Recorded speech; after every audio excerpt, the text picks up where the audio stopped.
Assalamualaikum warahmatullahi wabarakatuh. Pemirsa, berjumpa lagi dengan saya Della Citra dalam tayangan yang menambah wawasan di dunia seni dan budaya yang bernuansa religi, yaitu Telaah. Dan kali ini kita akan menelaah atau membedah buku Claras Medal bersama penulisnya yaitu Feby Indirani. Dan kita akan tahu sosoknya seperti apa, kita lihat profilnya. Feby Indirani lahir di Jakarta 15 Februari 1979. Ia jatuh cinta pada aktivitas menulis sejak usia 8 tahun, tepatnya saat mulai membuat catatan harian.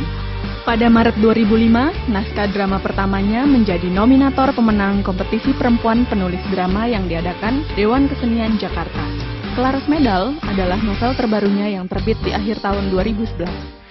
Wah, sungguh luar biasa sekali pemirsa, dan kebetulan sekali dan sekarang di samping saya telah hadir penulisnya yaitu Mbak Feby Indirani. Apa kabar Mbak Feby? Assalamualaikum. Waalaikumsalam warahmatullahi wabarakatuh. Ya, gimana nih kegiatannya sekarang ini, apa aja? Baik, alhamdulillah. Masih promosi Claras Medal juga sekarang. Terus ini boleh tanya nih ya, ini udah buku yang keberapa ya? Alhamdulillah Claras Medal itu buku aku yang ke-10. Yang ke-10, oh sudah banyak sekali ya. Ya, sedikit lah. Terus apa yang menjadi latar belakang sih sehingga Mbak Feby ya menulis buku Claras Medal? Kalau Claras Medal itu kan sebetulnya kerjasama dengan penerbit Mizan. Jadi cerita yang ingin diangkat adalah tentang pelajar Indonesia yang berprestasi di Olimpiade Fisika. Claras Medal menceritakan bagaimana 16 orang pelajar kemudian mempersiapkan diri, diasramakan gitu ya, ditempa, istilahnya digodok lah di kawah Chandra di Muka gitu, sebelum mereka bersiap ke Olimpiade Fisika Internasional. Seperti itu kira-kira. Seperti itu ya. Itu 16 orang ya, boleh disebutin nggak sih siapa aja sih itu? Wah, banyak banget ya. Banget tapi salah satu tokohnya memang Clara. Clara ya. Clara itu adalah satu-satunya pelajar perempuan yang menjadi peserta Olimpiade Fisika pada tahun itu. Memang kita kan sering melihat dalam kehidupan sehari-hari masih jarang pelajar perempuan yang kemudian punya minat di bidang fisika, gitu. Itu yang menjadikan Clara istimewa. Oh, gitu ya. Terus butuh berapa lama nih Mbak? Ini jadi nih buku? Lumayan lama sih, mungkin lebih dari 5 bulan lah. 5 bulan? Lebih dari 6 bulan lah kira-kira. Tapi ya dikurang editing dan sebagainya gitu. Terus apa aja kendalanya? Kendalanya satu, fisika itu bukan bidang saya. Oh iya. Jadi saya waktu zaman saya SMA fisika tuh bukan pelajaran favorit saya gitu. Padahal ini kan banyak berkisah tentang fisika dan berkisah tentang remaja yang mencintai fisika. Jadi saya juga risetnya cukup banyak gitu loh, dan mesti belajar baca-baca buku fisika juga. Itu kendala pertama. Dan kendala yang cukup besar sih. Berapa lama itu? Risetnya mungkin beberapa bulan ya, sambil nulis juga. Jadi saya datengin asrama. Kalau dalam kehidupan realnya kan ada, kita kenal tim Olimpiade Fisika Indonesia yang dirintis oleh Profesor Yohanes Surya. Nah, sampai sekarang asramanya itu masih ada, dan setiap tahun masih tetap memberangkatkan pelajar Indonesia yang berprestasi gitu ke Olimpiade Fisika. Nah, saya sempat datang ke sana, terus ngobrol dengan pembinanya, misalnya juga wawancara mendalam dengan teman-teman yang dulu pernah berprestasi juga di Olimpiade Fisika gitu, dan mereka sekarang misalnya sudah kuliah, kan mereka melakukan Olimpiade itu pada zaman SMA gitu kan. Jadi saya banyak wawancara mendalam juga tentang sebetulnya kehidupan di asrama itu seperti apa sih gitu. Mungkin kita sebagai orang luar melihat bahwa mereka ini anak-anak yang pinter ini, anak-anak jenius ini nggak pernah main-main misalnya, atau mungkin kayak remaja yang berbeda lah dengan remaja pada umumnya. Itu sebenarnya mereka tuh gimana sih Mbak? Gitu. Sebetulnya apa dia sama gitu sama anak-anak yang ya kayak Kak Las atau yang lainnya gitu? Bahwa mereka itu memang punya bidang yang spesifik, yaitu mereka senang fisika. Kalau enggak mereka nggak akan ada di situ gitu ya. Dan kalaupun masalah joke gitu ya, gurauan-gurauannya mereka, bercandaan-bercandaannya mereka itu seringkali menggunakan termin-termin fisika yang mungkin buat orang-orang di luar itu nggak ngerti dan nggak lucu gitu. Tapi buat mereka lucu karena mereka mengerti konteksnya. Gitu kan. Gitu ya. Itu juga saya belajar gitu, kayak apa sih jokes fisika tuh kayak apa sih gitu. Nah ya mereka cerita ya gini deh, tapi mungkin buat orang lain nggak lucu ya, tapi buat kita lucu ya, kayak gitulah. Nah itu mungkin yang dibilang perbedaannya gitu, tapi di luar itu adalah banyak juga kesamaannya, bahwa mereka juga remaja yang seneng main game, baca komik gitu. Sama lah ya sama yang lain-lainnya gitu. Dan memang pernah terjadi satu tahun di mana 16 orang dengan satu perempuan itu memang pernah terjadi. Dan peserta perempuan yang pernah saya temuin itu, dia senang belanja. Kalau misalnya kita temuin, dia nggak tampak seperti apa ya, nerd gitu, kutu buku yang gitu ya, nggak gaul, enggak, dia biasa aja gitu, remaja yang bisa fun juga, yang seneng baca novel juga gitu. Jadi dan naksir-naksiran cowok juga gitu. Jadi itu sesuatu yang kita bisa lihat bahwa memang manusia itu kan multidimensi ya. Di satu sisi memang mereka punya bidang khusus spesifik, tapi di sisi lain juga mereka adalah remaja yang let's say normal juga gitu, seperti remaja pada umumnya. Iya. Terus kendalanya apa aja nih Mbak? Kendalanya suka dukanya mungkin apa? Setiap melahirkan suatu karya pasti ya ada suka dukanya. Tadi sempat saya cerita bahwa karena saya bukan penggemar fisika awalnya, buat saya itu proses belajar yang tidak mudah gitu. Kemudian juga dari segi gap usia, saya kan zaman SMA-nya saya udah cukup lama gitu. Tapi kemudian untungnya saya juga nggak tua-tua banget, masih cukup bisa update juga dan ngobrol dengan mereka dan cukup nyambung juga gitu.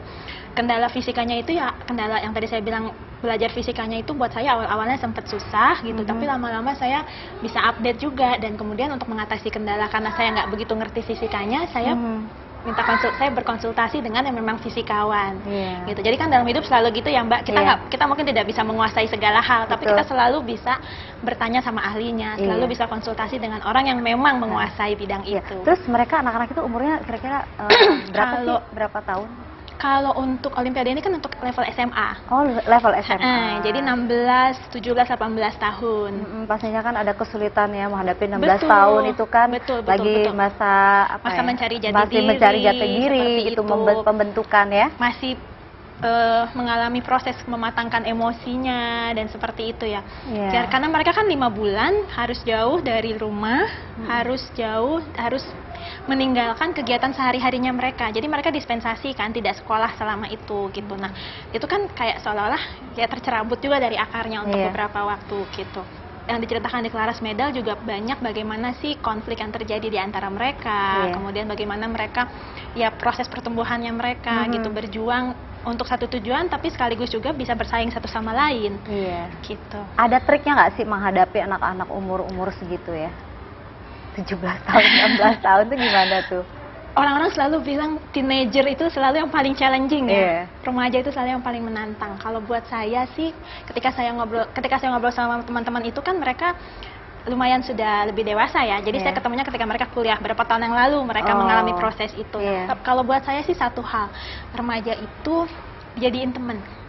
Kalau buat saya ya, karena kita kan mungkin orang yang lebih dewasa suka menganggap lo kan anak kecil, ya lo belum tahu dunia gitu. Padahal kita nggak tahu bahwa mereka tuh punya pertumbuhan yang punya pertumbuhan internal yang seperti apa, mereka menyerap dunia ini seperti apa.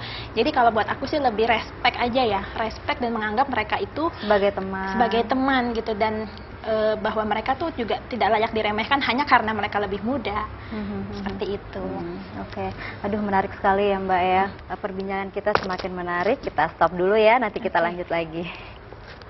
Oke pemirsa, kita akan lanjutkan lagi perbincangan kita dengan Mbak Feby. Tetapi kita saksikan dulu pendapat pembaca buku berikut ini. Saya Rina. Ini buku kedua Mbak Feby yang sudah saya baca. Buku ini tuh menarik sekali. Cara menulis Mbak Feby menggali tentang semesta mendukung ya. Itu sangat mendalam dalam buku ini. Kita benar-benar bisa merasa involved dengan tokoh-tokoh yang ada di dalam buku ini. Khususnya novel ini memberikan inspirasi ya buat masyarakat untuk merealisasikan setiap cita-cita bagaimana biar bisa berhasil.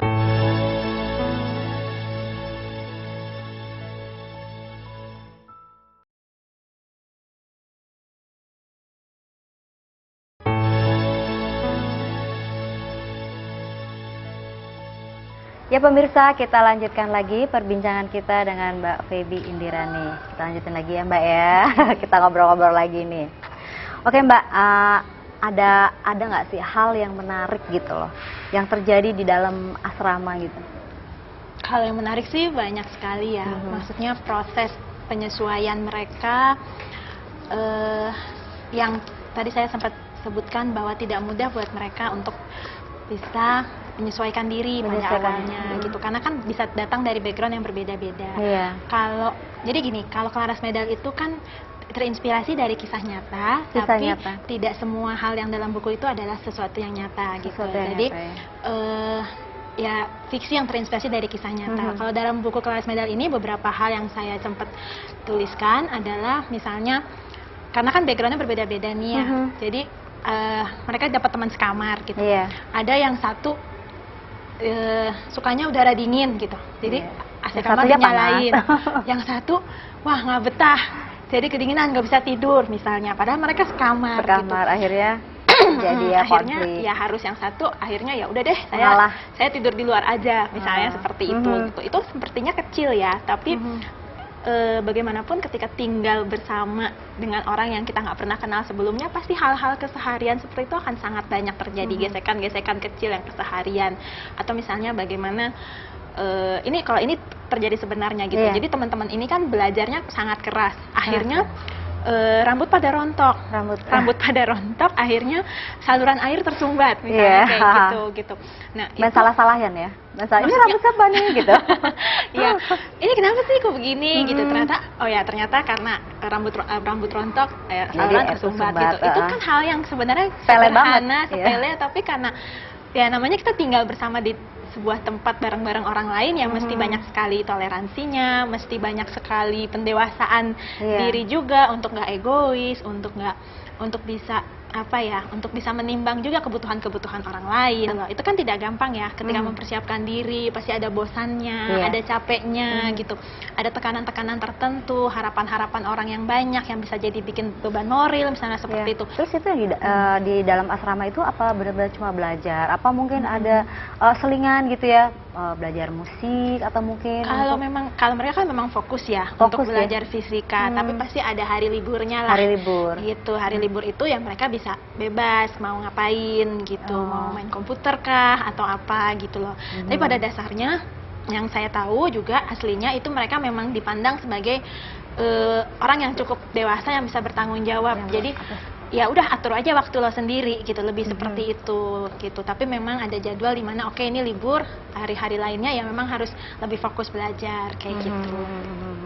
Oke, ini kan bukunya cukup tebal banget ya Mbak ya. Buat ganjel pintu bisa atau buat alas tidur. Iya. Apa ya, ini kan judulnya pasti berbeda-beda gitu. Itu biasanya terinspirasi dari mana tuh? Ini kan beda-beda, ini ada banyak. Oh, maksudnya judul babnya? Judul babnya itu. Judul babnya itu berarti tergantung sama cerita di bab itu tentang apa, gitu sih. Gitu. Karena kan memang tadi kan tokohnya ada beberapa gitu ya. Selain 16 orang pelajar yang ada di situ, ada beberapa juga tokoh yang istilahnya tokoh yang besarnya gitu ya. Jadi ada 5 orang lah selain 16 orang itu. Nah, ada 5 orang yang mendapat porsi lebih besar daripada yang lainnya gitu. Nah, katakanlah misalnya Clara itu salah satunya dia punya background sendiri gitu, bahwa dia seorang remaja yang dia ingin belajar fisika, ingin menekuni itu, sementara bapaknya itu adalah fisikawan.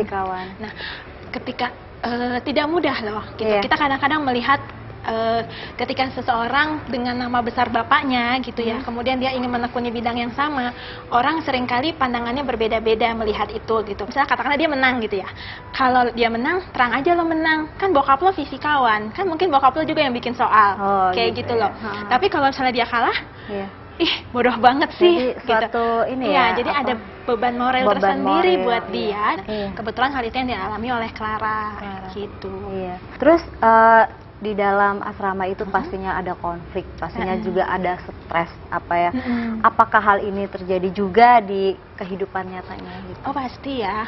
Maksudnya ya seperti tadi saya sempat sebutkan bahwa ketika harus jauh dari orang tua, kemudian jauh dari teman-teman sepermainannya, fokus di belajar saja gitu ya. Dan ada target gitu, ada target-target yang harus dicapai. Itu pasti ada tekanan tersendiri, ada konflik tersendiri gitu. Tapi Ya, kemudian selalu untungnya juga selalu ada pembina juga di sana yang juga jadi penengah lah seperti itu.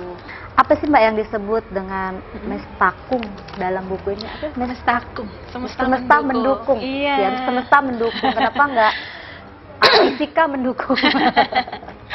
Semesta mendukung itu sebetulnya adalah termin yang digunakan oleh Profesor Yohanes Surya. Yohanes gitu. Surya. Jadi dan tema mestakung ini yang diangkat oleh penerbit Mizan dan dituangkan dalam beberapa medium gitu. Ada sempat kita tahu ada filmnya Semesta Mendukung, ada juga salah satu buku dengan tema mestakung ini adalah Claras Medal yang tidak berhubungan dengan filmnya tapi punya tema besar yang sama gitu.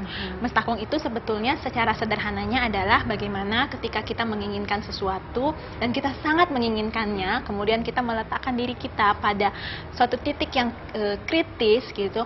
Kemudian semesta itu seperti merekayasa ulang dirinya gitu, membentuk ulang dirinya untuk mendukung apa yang kita inginkan. Seperti itu kira-kira. Iya. Oke deh Mbak Feby, sepertinya perbincangan kita makin seru ya. Kita stop dulu sampai di sini ya Mbak ya. Cukup menarik perbincangan kita dengan Mbak Feby Indirani, tapi kita akan lanjutkan perbincangan kita setelah kita menyimak pendapat pembaca buku Claras Medal berikut ini. Nama saya Ricky. Menurut saya buku ini bagus banget untuk dibaca oleh orang muda-muda sekarang, khususnya untuk para siswa SMP dan SMA. Buku ini juga patut untuk dibaca sama orang tua juga karena dapat menilai kepada anak-anak mereka sendiri. Buku ini juga sudah difilmkan, yaitu dengan nama Semesta Mendukung, yaitu Mestakung. Filmnya bagus banget. Nama gue Putri. Mbak Feby ini wartawan di salah satu media nasional lah. Dia sampai bikin buku ini tuh selama 1 tahun meneliti tentang Claras Medal. Nah, di buku ini sih dijelasin banget tentang bagaimana sih suka dukanya di dalam asrama dan bagaimana si anak-anak ini bergaul dan juga bisa mencapai cita-citanya.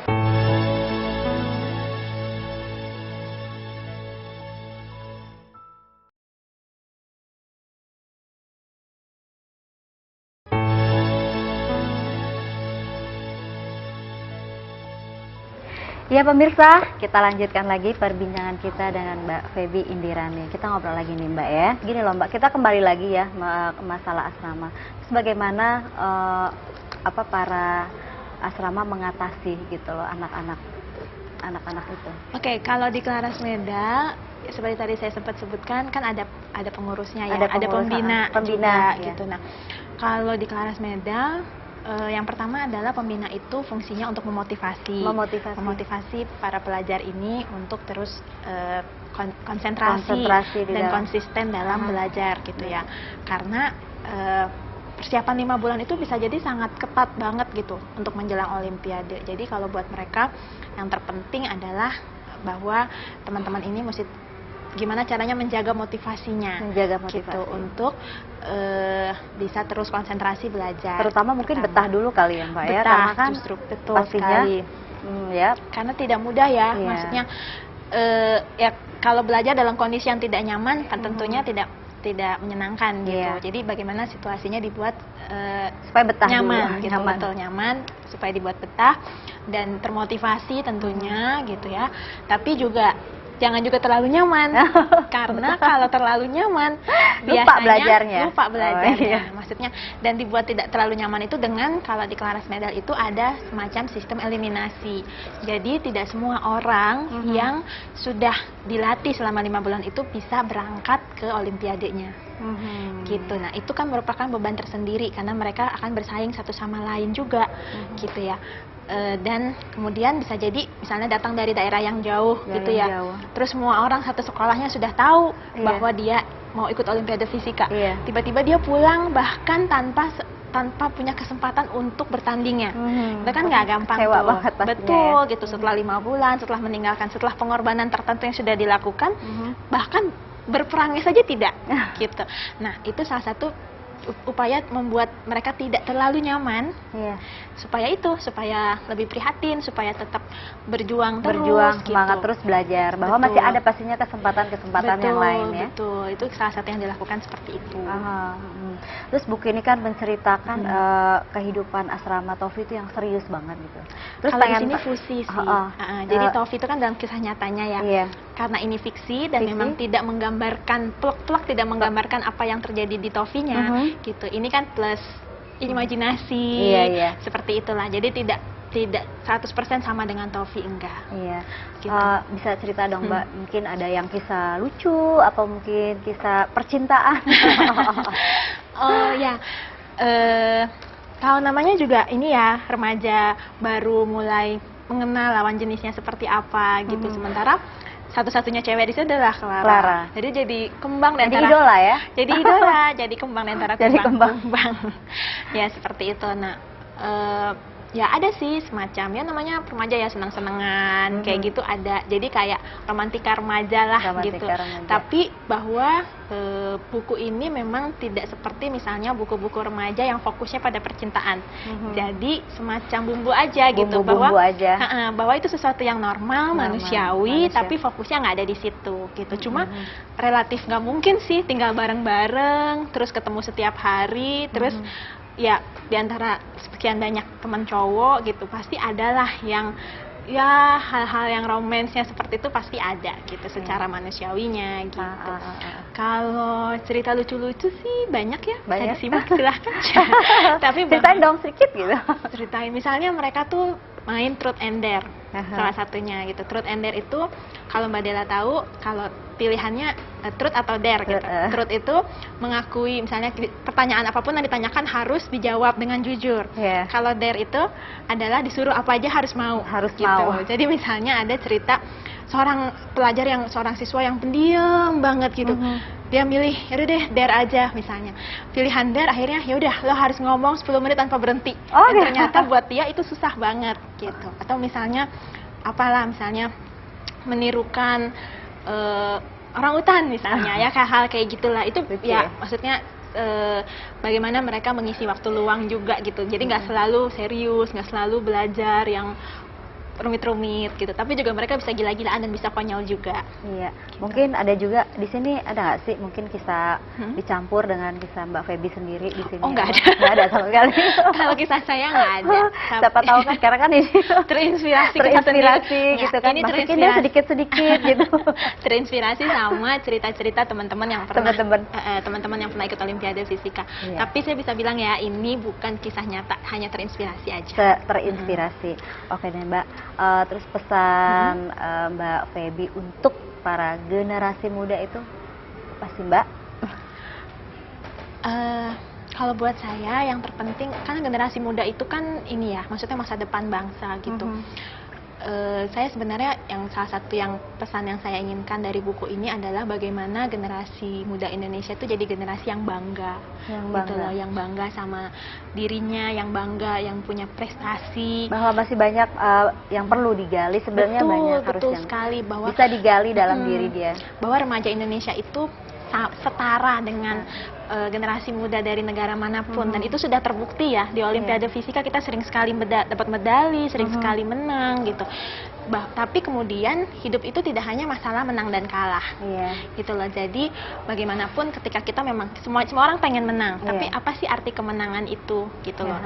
Bahwa dalam cerita ini juga ada salah satu tokoh yang antagonisnya ya, yang dia menghalalkan segala cara gitu untuk menang misalnya. Jadi ada antagonis juga. Betul. Nah, padahal kan ya itu tadi gitu. Ada kemenangan yang lebih besar. Kemenangan itu tidak hanya sekedar medali. Gitu. Terus kalau Mbak melihat bagaimana sih dukungan pemerintah terhadap mungkin Olimpiade Fisika, banyak sekali kan sekarang nih. Dukungan pemerintah sebenarnya sih kalau saya selalu bilangnya bisa lebih baik.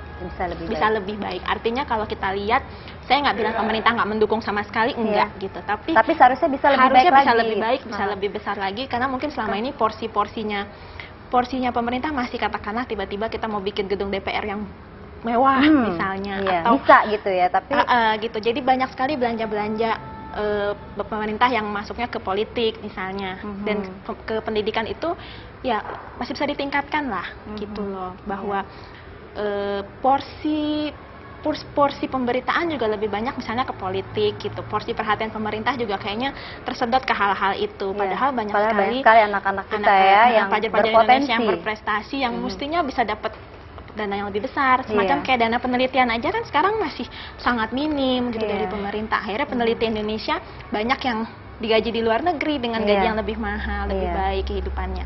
Itu kan sayang banget. Terus apa sih harapan Mbak dalam diterbitkannya buku ini? Harapannya apa nih ke depannya? Harapannya buku ini bisa menginspirasi. Menginspirasi semua banyak orang tentunya. Tentunya harapannya buku ini bisa dibaca oleh semua pihak. Karena meskipun ceritanya tentang remaja, tapi saya memang sengaja membuatnya bisa dibaca oleh semua pihak, semua usia. Semua usia ya. Semoga bisa mendapat inspirasi dari buku Claras Medal. Dan semoga bisa menjadi ini bagian dari sumbangan saya buat bangsa. Oke, Mbak Feby, terima kasih banyak atas waktunya. Mbak Dela. Insya Allah di lain waktu kita akan bisa berjumpa lagi. Makasih Mbak Feby. Ya pemirsa, demikianlah perbincangan kita dengan Feby Indirani.